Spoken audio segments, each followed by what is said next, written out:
கலிங்க விஜயம். அத்தியாயம் 35. பானுமதியின் வியப்பு. மாரவர்மன் கோதாவரி ஆற்றங்கரை ஒட்டியுள்ள கிராமத்திற்கு வந்து பல திங்கள்கள் ஆகிவிட்டன. ஆரம்பத்தில் யசோதை அவர்களின் உடல்நிலை மிகவும் மோசமாக இருந்தது. கிராமத்து வைத்தியர் யசோதைக்கு விஷ காய்ச்சல் என்று கூறியபோது பானுமதிக்கு துக்கம் பொங்கியது. தன் தாயின் உடல்நிலை மோசமாகி படுத்த படுக்கையாக இருந்தாள். உடல்நிலை பிரயாணத்திற்கு தகுதியானதாக இல்லை. யசோதைக்கு தன் இறுதி காலம் நெருங்கிவிட்டதோ என்று தோன்றியது. தனது கணவனும் உடனில்லை. புதல்விக்கோ திருமண வயது. அவளை பார்த்து கொள்வதற்கு மாரவர்மனை தவிர வேறு யாரும் இல்லை. தான் கண்களை நிரந்தரமாக மூடுவதற்கு முன்பு இருவருக்கும் திருமணம் செய்து வைத்துவிட வேண்டும் என்று முடிவெடுத்தாள் யசோதை. தன் புதல்வி பானுமதியின் உள்ளமும் யசோதைக்கு தெரிந்தே இருந்தது. ஒரு நாள் தட்டு தடுமாறிய குரலில் மாரவர்மனை அழைத்து, மாரவர்மரே, என் உடல்நிலையோ மிகவும் மோசமாக இருக்கிறது. நான் உயிர் பிழைப்பேனா என்பது சந்தேகம். என் உயிர் பிரிந்துவிட்டால் என் புதல்வி யாருமற்ற அனாதையாகிவிடுவாள். அந்த நிலை ஏற்படக்கூடாது. நீங்கள் உடனே என் புதல்வியை திருமணம் செய்து கொள்ளுங்கள். என் உயிர் பிரிவதற்குள் இந்த எனது ஆசையை நிறைவேற்றுங்கள் என்று கூறினாள் யசோதை. அழகு தேவதையான பானுமதியை திருமணம் செய்து கொள்ள கசக்குமா மாரவர்மனுக்கு? இருந்தாலும் உற்றார் உறவினர்கள், பெற்றோர்கள், சகோதரி என்று சொந்த ஊரில் திருமணம் செய்ய வேண்டும் என்று நினைத்திருந்த அவன் ஒரு கணம் தயங்கினான். ஆனால் அடுத்த கணம் பானுமதியின் நிலையை எண்ணி பார்த்தவன் உடனே சம்மதித்தான். அருகில் இருந்த ஒரு சிறிய சிவன் கோயிலில் இருவரும் மாலை மாற்றி அணிந்து கொண்டு, திருமண சடங்குகள் என்று ஏதும் இல்லாமல் இறைவன் சாட்சியாகவும் யசோதையின் சாட்சியாகவும் மாரவர்மன் மங்கள நாணை பானுமதியின் கழுத்தில் சூட்டி அவளை மணந்து கொண்டான். ஆனால் அவர்கள் தங்குவதற்குத்தான் சரியான வீடு அமையவில்லை. யசோதைக்கு வைத்தியம் செய்த வைத்தியரிடம் அவர்கள் தங்குவதற்கு ஏதாவது வீடோ குடிசையோ இருக்கிறதா என்று விசாரித்தான்.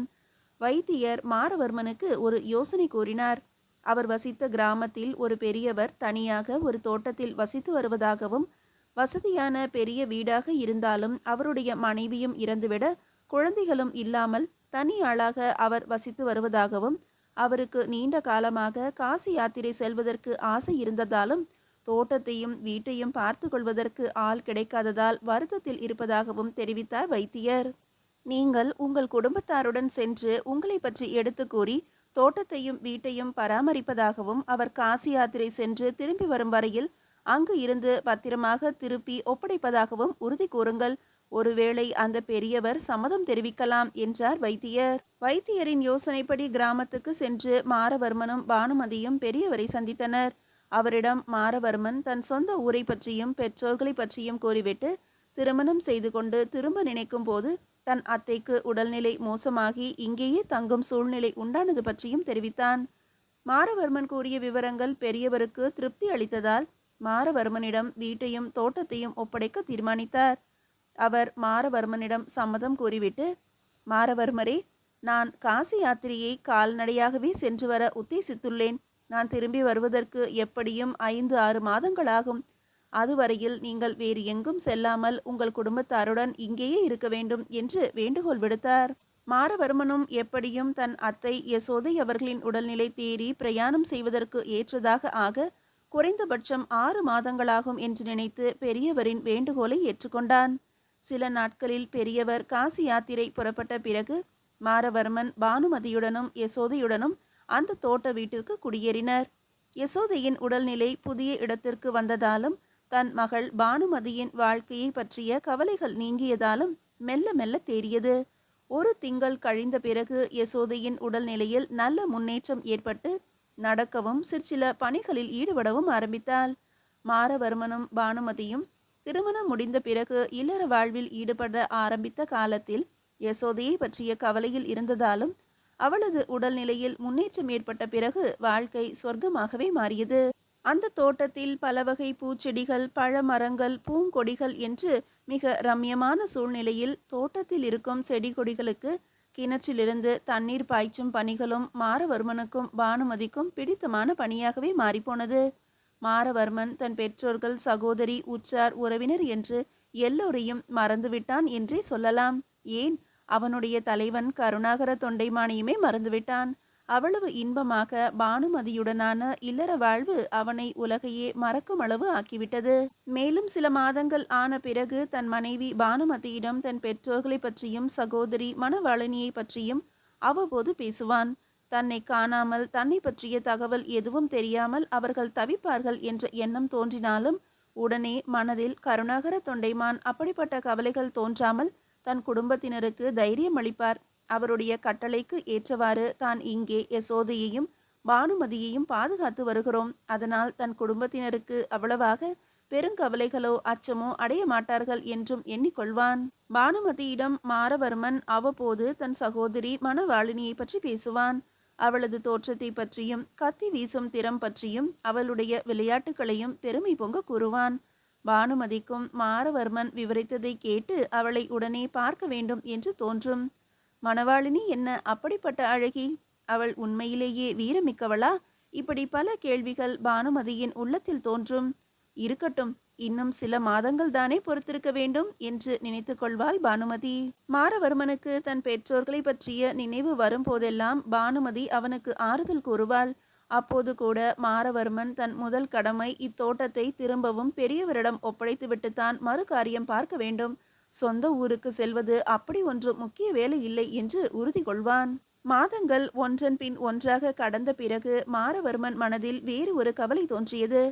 கருணாகரனும் தன் பெற்றோர்களும் ஒருவேளை தான் கலிங்க நாட்டு சிறைச்சாலையில் அடைப்பட்டிருப்பதாக எண்ணி கவலை அடைந்திருப்பார்களோ, அல்லது கலிங்க நாட்டிலிருந்து தப்பித்து வரும் வழியில் ஏதாவது நேர்ந்துவிட்டு உயிர் ஆபத்து ஏற்பட்டிருக்குமோ என்று எண்ணுவார்களோ, இப்படி தன்னை பற்றி எண்ணி கலிங்க நாட்டில் தன்னை தேடி அலைவார்களோ?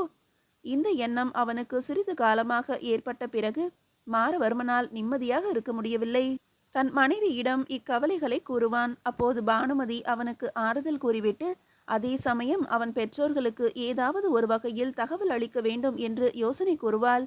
சமயம் கிடைக்கும் போது ஆற்றங்கரையோரமாக சென்று வருவது கூட நல்லது என்று அறிவுரை கூறுவாள் பானுமதி. அன்று காலையில் மாரவர்மன் பானுமதியிடம் தான் ஆற்றங்கரையோரமாக சென்று தெரிந்தவர்கள் எவராவது கண்ணில் படுகிறார்களா என்று பார்ப்பதற்காக சென்று வருவதாக கூறிவிட்டு தோட்டத்தை விட்டு வெளியேறிய பிறகு பானுமதி அருகில் உள்ள தடாகத்தில் நீர் கொண்டு வருவதற்காக புறப்பட்டாள். நண்பகல் நேரமாகிவிட்டிருந்தது. அவசர அவசரமாக தடாக கரைக்கு சென்று நீர் மொண்டு குடத்தை நிரப்பிய பிறகு எதேசையாக தன் பார்வையை மாமரத்தடியில் அமர்ந்திருந்த இளவயது பெண் மீது அமைந்தது. அடடே, யார் இவள்? இப்பகுதியில் இப்படிப்பட்ட அழகான தன் வயதையொத்த பெண்ணை கண்டதில்லையே. இவளை இதற்கு முன்பு எங்கேயோ பார்த்திருக்கிறோமா? இல்லை இல்லை, மாரவர்மன் தன் சகோதரியை பற்றி விவரித்தது போலல்லவா காணப்படுகிறாள். அதனால்தான் இவளை பார்த்தவுடன் எங்கேயோ பார்த்ததை போல தோன்றுகிறது என்று நினைத்து கொண்டாள் பானுமதி. அருகில் சென்று இவளை பற்றி விசாரிக்கலாம் என்று எண்ணி அப்பெண்ணை நோக்கி நடக்க ஆரம்பிக்கும் போது, அட, இது என்ன? அமர்ந்திருந்த பெண் எழுந்து தன்னை நோக்கி வருகிறாளே என்று ஆச்சரியமடைந்தாள். பானுமதியை நெருங்கிய மணவாளினி, யானை துரத்தியதால் வழி தவறி இங்கே வந்துவிட்டேன். ஆற்றங்கரைக்கு அருகே உள்ள சத்திரத்துக்கு போகும் வழி தெரியவில்லை. உங்களால் உதவ முடியுமா என்று கேட்டாள். சம்மதத்துக்கு அறிகுறியாக தலையாட்டிய பானுமதி சற்றே தயக்கத்துடன், உன் பெயர் மணவாளினியா என்று கேட்டவுடன் ஆச்சரியத்தின் எல்லைக்கே சென்ற மணவாளினி, எங்கேயோ தொலைதூர தேசத்தில் ஒரு வனாந்திரமான இடத்தில் உள்ள பெண் தன் பெயரை சரியாக கூறுகிறாளே. இவள் மனித பிறவியா, இல்லை வானுலக மங்கையா, அல்லது ஜோதிட கலையில் கற்றுணர்ந்து முக்காலமும் அறிந்த ஞான பெண்ணா? இப்படி பல கேள்விகள் அவள் மனதில் எழ மணவாளினி அப்பெண்ணிடம், ஆமாம், என் பெயர் மணவாளினிதான். என் பெயர் உங்களுக்கு எப்படி தெரியும் என்றாள். அவள் மணவாளினிதான் என்று அவளது வாய்மொழியாகவே தெரிந்து கொண்ட பானுமதி சிரித்தபடி குடத்தை கீழே இறக்கி வைத்து ஓடோடி வந்து மணவாளினி அணைத்தபடி, மணவாளினி, நான் உன் அண்ணி பானுமதி என் பெயர் என்றாள். திகைத்த மணவாளினியிடம் மேலும் நகைத்தபடியே கூறினாள், உன் சகோதரர் மாரவர்மனை மனம் செய்து கொண்டு சில மாதங்களாகிறது. வா, வீட்டிற்கு போகலாம் என்று அழைத்தாள். மாரவர்மன் என்று கூறியதை கேட்டதும் மணவாளினிக்கு சென்ற உயர் திரும்பியதை போல உணர்ந்தாள். பேச முடியாமல் திணறிய மணவாளினி பானுமதியின் முகத்தையே பார்த்து கொண்டிருந்தாள். நீர் நிரம்பிய குடத்தை இடுப்பில் சுமந்த பானுமதி ஒரு கையால் மணவாளினின் கையை பற்றி இழுத்து கொண்டு நடக்க ஆரம்பித்து சுருக்கமாக தான் மாரவர்மனை கலிங்க நாட்டில் சந்தித்தது பற்றியும் தாய் யசோதையை பற்றியும் அவசரமாக திருமணம் செய்து கொண்ட விதத்தையும் கூறினாள். தோட்ட வீட்டிற்கு வந்தனர் பானுமதியும் மணவாளினியும். அங்கு மணவாளினி தன் சகோதரனை தேடிய போது விரைவில் வந்து விடுவார் என்று கூறிவிட்டு தன் அன்னையிடம் அழைத்து சென்றாள். நேரம் செல்வதே தெரியாமல் மூவரும் பேசிக் கொண்டிருந்தனர். மாரவர்மனை தேடிக்கொண்டு வந்த விதத்தையும் கூறினாள் மணவாளினி. அண்ணி என்று கூற ஆரம்பித்த மணவாளினியை இடைமறித்து, நானும் நீயும் சம வயது உடையவர்கள், என்னை பெயர் சொல்லி அழைத்தால் இன்னும் நெருக்கம் அதிகமாகும் என்றாள் பானுமதி. அதை ஏற்றுக்கொண்ட மணவாளினி, பானுமதி, என் பெற்றோர்கள் பற்றியும் உற்றார் உறவினர் பற்றியும் நான் கூறிவிட்டேன். ஆனால் என் சகோதரர் மாரவர்மரை பற்றி நிச்சயம் ஒன்று கூற வேண்டும் என்றவள் சமீபத்தில் தன் தந்தை மாரவர்மன் பாண்டிய மன்னனின் வாரிசு என்பதையும் அவனுடைய உண்மையான பெயர் சடையவர்மன் பராந்தகன் என்பதையும் அவனை பற்றிய விஷயங்களையும் கூறிவிட்டு, பானுமதி, இந்த விஷயங்கள் இன்னமும் என் சகோதரருக்கே தெரியாது. கை குழந்தையாக என் தந்தை எவரும் அறியாமல் தூக்கி கொண்டு வந்த விஷயம் ஒரு சிலரை தவிர வேறு யாருக்கும் தெரியாது என்றாள். பானுமதி மணவாளினி கூறிய விவரங்களை கேட்டு ஆனந்த அதிர்ச்சி அடைந்தாள். மாரவர்மன் ஒரு சாதாரண வீரன் என்று நினைத்திருந்தவள் அவன் பாண்டிய அரசுக்கு உரியவன் என்பதும் வருங்காலத்தில் பாண்டிய மன்னனாக போகிறான் என்று அறிந்தும் பெரு வியப்பு எய்தினாள். மாலை நேரமாகியும் மாரவர்மன் ஏன் வீட்டிற்கு திரும்பவில்லை என்ற கேள்வி பானுமதியின் உள்ளத்தில் எழுந்து கவலையை அதிகரித்தது. மீதியை அடுத்த அத்தியாயத்தில் காணலாம்.